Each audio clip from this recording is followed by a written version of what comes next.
Thank you. We have 3 votes on. I'm going to go vote and turn the gavel over to Senator Burr. The next 2 senators will be Senator Tuberville and Senator Smith. Thank you, Madam Chair. Thank you, Dr. Califf, for being here today and bringing your family and being a part of this and continue to want to serve at such a tough time in our country. Very quickly, state of Alabama. We've lost people in our state because of testing. We don't get to them quick enough in the rural areas. What's your suggestion on that? Well, I mean, we've got to make tests available and either free or low cost, and they need to be readily available in the person's home.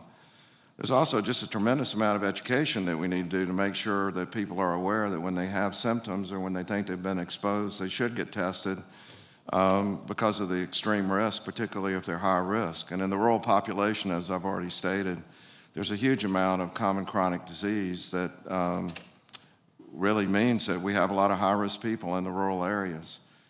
And then I wouldn't understate the critical importance of education programs for the primary care practices in rural areas. You know, these folks are overwhelmed and incredibly busy, and we got to catch people early on because these treatments that we talked about are highly effective if used early. Yeah.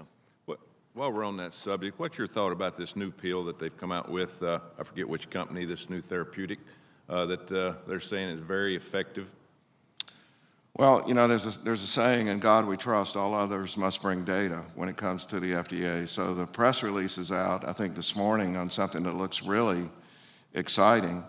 And there's every reason to believe that a direct antiviral should work because it works in other viral diseases. So I really look forward to the FDA's evaluation of the actual data, which I think is going to be done very quickly, just like the other therapeutics. And you know, the idea that if you're unlucky enough to get infected, let's say even if you're vaccinated, the idea that there's a 90% effective treatment is truly exciting.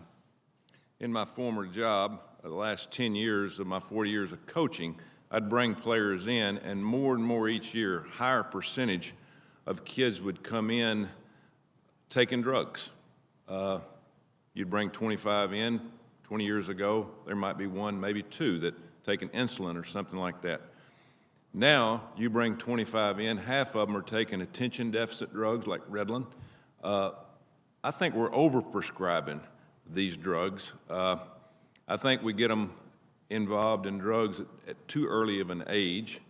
What's your thoughts about, you know, these mental health drugs that Senator Murphy was talking about?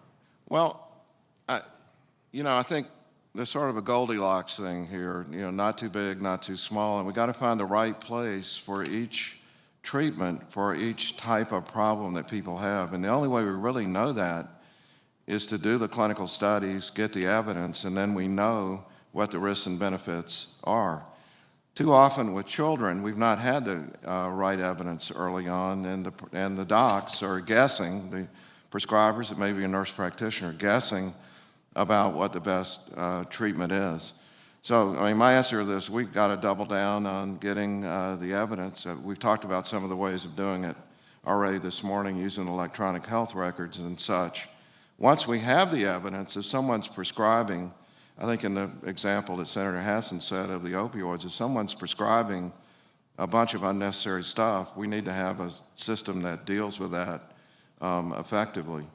So I think almost all the drugs on the market, you know, the drugs have been shown to be effective for an FDA-approved indication, but when they get out beyond those indications, we've got a lot of work to do to get the right evidence.